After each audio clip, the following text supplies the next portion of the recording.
Let's be honest, you're at home a lot more, and that may mean you're searching the internet more, pulling up Google to look up everything from baking recipes to how to make a cardboard tank for your cat. So what is being Googled the most? Joining us is Molly Vandenberg, a Google search trends expert. Thank you for talking to us yet again, Molly. Thank you for having me, Jason. So what are the trends that you're seeing on the interwebs? It's been really interesting to see how people are spending time at home and the different ways that they're looking to stay occupied. One of the ways that they're doing so is, of course, on YouTube. A lot of people looking to watch videos. And there are a couple of things that maybe aren't as surprising and a few that I think are really funny. The first one is fitness trends. A lot of people are maybe trying to keep up with their workout routine, but can't get to their favorite class or the gym. So we're seeing a lot of popularity in workout at home videos. The daily views on those are spiking about 200%, but that one you might expect. The one that I think is really fascinating is that people have been interested in videos about chicken farming. A lot of people had purchased chickens, possibly as a source of eggs, and are now looking for ways to take care of them. So we're seeing a spike as well in the interest around those videos.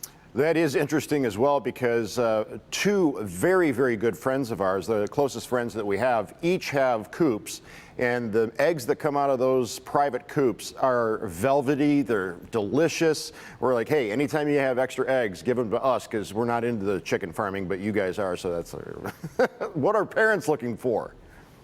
Parents are definitely looking for ways to keep their kids busy. A lot of folks have to not only do their jobs from home, but are also kind of playing a role as a teacher. So as they look for ways to make sure that their kids are still learning, but making sure that they're staying busy as well, educational websites for kids has been a search that we're seeing spike about 2,500%. And we have a couple of great tools from Google if you're looking for things in that nature. You can check out Google Arts and Culture, which is a great way for kids to learn about science and art or take virtual tours around museums. We have a family fun page up on there that can be really good if you're looking for some supplemental material about those topics. Yeah, we're watching an animated penguin walking through an art gallery at the moment. This is actually a true-to-life story. I was helping my daughter with the new math. I don't know if you know about the new math, but if you're advanced in age like I am, I have no idea what's going on with it. But we had to look something up, a term, to even understand what she had to do. And she said, but Dad, you can't go there. It's cheating. Is it cheating if you need to look up an academic term on Google? I don't think so. And in fact, you're not alone in that, Jason. One of the trends that I think is really interesting is that when we look at how-to questions that people are asking, of course, we see things that are like how to make a mask with fabric or other things that have been really practical during this time. But I'm also seeing searches for things like how to divide fractions. So I think a lot of people need to brush up on their skills a little bit too. My most recent Google search was, can you plant preen, weed killer, and grass seed at the same time? And the most common answer was no, so I didn't. So thank you for that. I'm glad we were able to get you some good information on that one.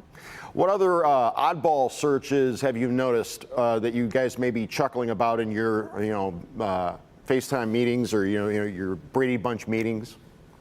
A couple of things that I think are really fun is that everyone seems to love baking banana bread right now. It's actually the top searched recipe in every U.S. state, which I think is pretty funny that we're all spending time maybe apart from one another at home, but are all seeming to be baking the same thing. And then search interest in homemade itself is hitting an all-time high globally. And people are looking for, of course, homemade Mother's Day gifts as we head into that, but also homemade eyebrow wax, which is really spiking. And personally, I'm too afraid to try that out, but it seems like some people might want to. I did it. It worked great. Thank you so much, Molly, for talking to us. Thank you for having me. Have a good one. Be well, be safe.